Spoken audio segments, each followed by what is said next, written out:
Okay, hello, my name is Vanilla Ice Cube, and welcome to episode 0 of my Rampant Pyanodon playthrough. As episode 0 implies, I'll be giving an overview of what mod packs I'll be playing with, as well as the map I've chosen. So for starters, as the name implies, I'll be running the full Pyanodon mod pack. As of today, August 17th, they are currently beta testing the Alternative Energy mod pack, which is only available, I believe, if you're on the Patreon, or maybe you can get it if you're just on the Discord server. But I have every mod pack enabled, including this version of Alternative Energy. I also have Rampant mods enabled. I have a couple mods, Rampant Evolution and Resources. Unfortunately, Rampant Arsenal, which is one of the more fun parts and helps balance out the Rampant mod, is not compatible with Alternative Energy at this point. So I will just have to start without it, and hopefully they do become compatible so that I can have an arsenal fit to fight the buffed up enemies I'll be going against. Otherwise, another major component of Rampant is I have the Clockwork mod, which increases the day and night cycle by 4 times, so they're 4 times longer. But it also allows the nighttime to be pitch black, so you need lights. It's always bothered me that there's always there's always a lot of lamps in the game and torches and whatnot, but you don't actually need them. You can see. To go with this, I have Searchlight, and then to help out with the Rampant, I've decided to add some fun combat-oriented mods like shield generators, shield projectors, and hero turrets, which allow your turrets to upgrade when you damage things. When they kill things, they level up, basically.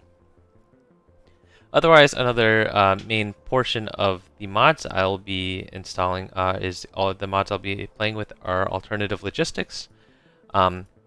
Basically, I don't want to just build like one city block or like a train style or transport drone style. I wanted to have as many different logistic options available to me and kind of mix and match them based on what each of them is best with. Fortunately, as you can see here, Renee Transportation, as well as Bulk Teleporter and Pressurized Fluids, were not compatible at the moment, so I'll have to start without them. But otherwise, I will be using cargo ships, as I will have a very water-heavy map.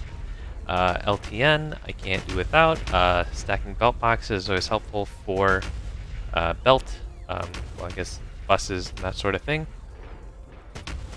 Transport drones, which is a whole new system in between train and belts, I guess. I guess it's like in between trains and logistic bots. Otherwise, I have these other memory storage, so these allow for infinite storage at the cost of electricity, I believe. Warehousing mods, which add larger warehouses. I cannot live without Bob's Adjustable Inserters mods, which let inserters turn at more than just 180 degrees. They can do all sorts of things, like from 90-degree turns to 3 tiles up, 2 tiles to the right. Farl, I honestly don't even use that much, but maybe it'll be useful. Flow control helps me have more control with my underground pipes. Basically allowing for like T intersection underground pipes and that sort of thing. Mini loader, which kind of goes with stacking belt boxes and compact loaders, I have just for trains. Pyanodon has different size trains now and wagons, so mini loader will be useful to accommodate all different sorts of sizes. We have teleporters, which will allow you to teleport. I don't know why I decided to make it harder, but I also have robot attrition enabled, which makes it so that sometimes your bots die while in the air. I think I'm just using it to encourage a less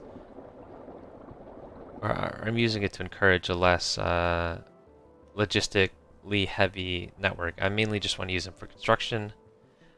Then I have a bunch of other LTN mods and cargo ship graphics. These are what I call extensions. They are logistic extensions. They don't really add anything new mechanically, but they just extend a current line. For example, the Ultimate Belt line,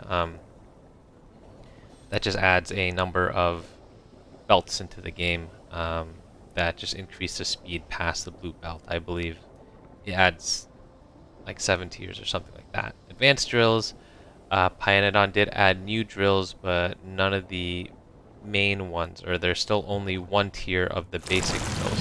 So I think this adds 2 more tiers.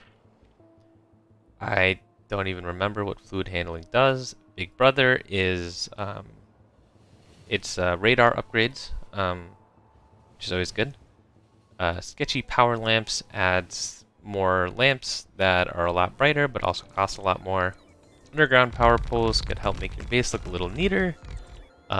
Infinite Technologies and Quality of Life research help you get more. These are just more quality of life research, sometimes endgame oriented. Quality of life, I have a whole slew of them.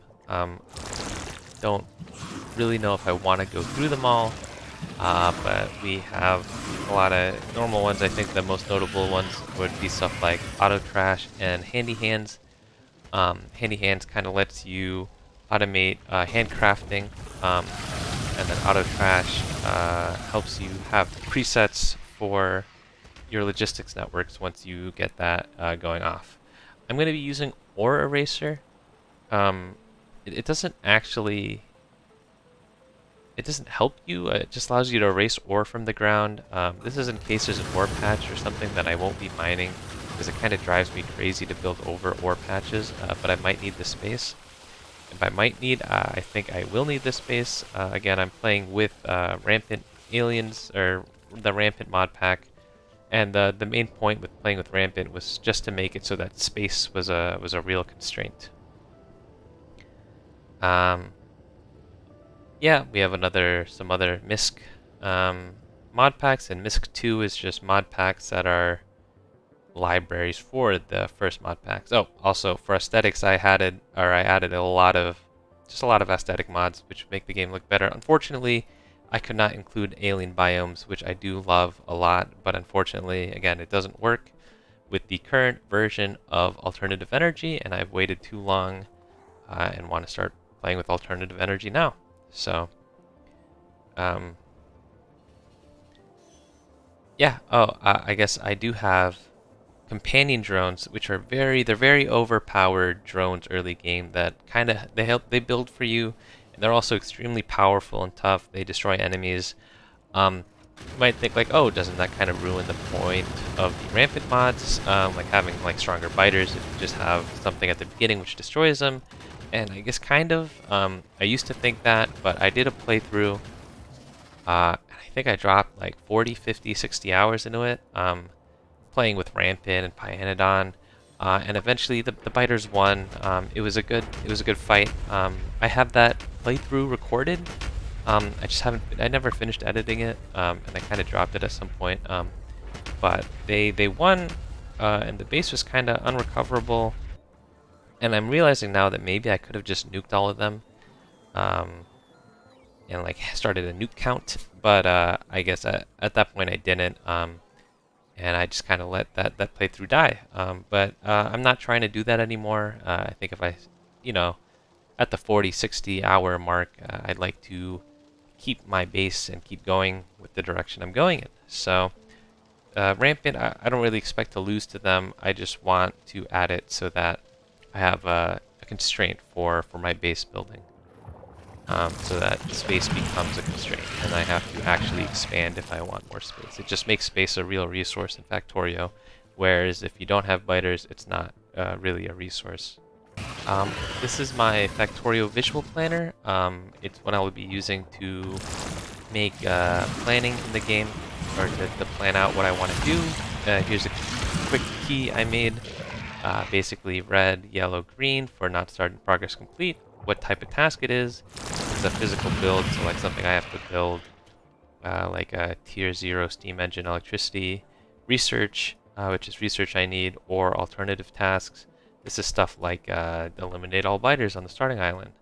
And then I have other tags. That would be this triangle here, which marks a decoration, which means like, oh, I want to decorate. I like decorating stuff. I know it kind of uses time and resources, but I want my base to look good. I'm going to spend so much time on it.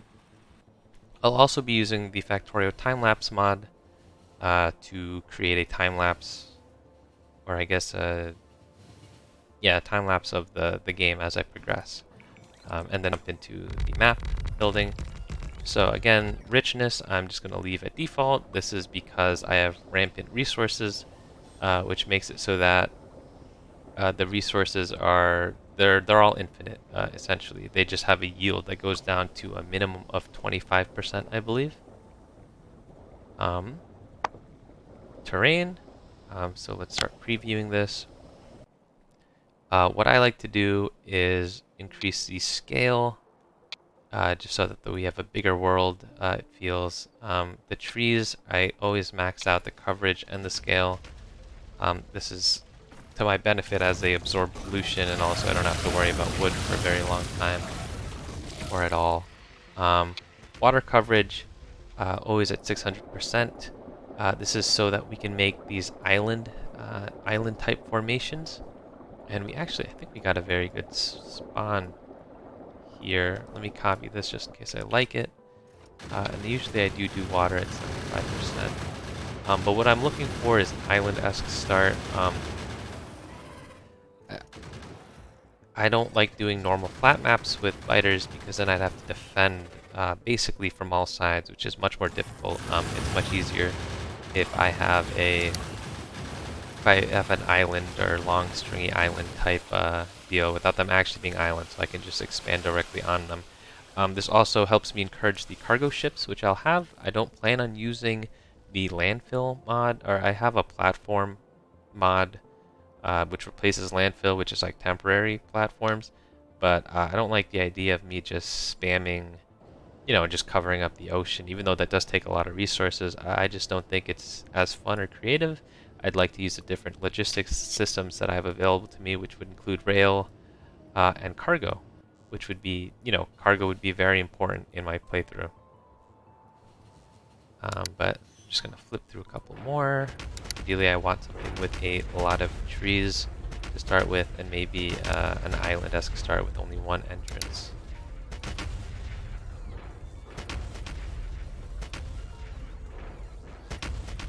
This is actually a very, very good start, because I'd have this whole island to myself. And then that's deep water there.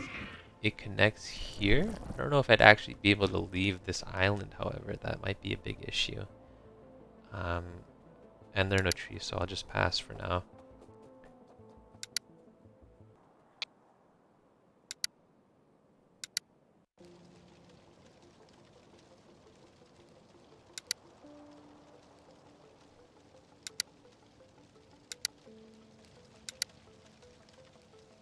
Again, it's really a shame that Rampant or Alien Biomes wasn't able to work with it, because I really do like all the different biomes it adds.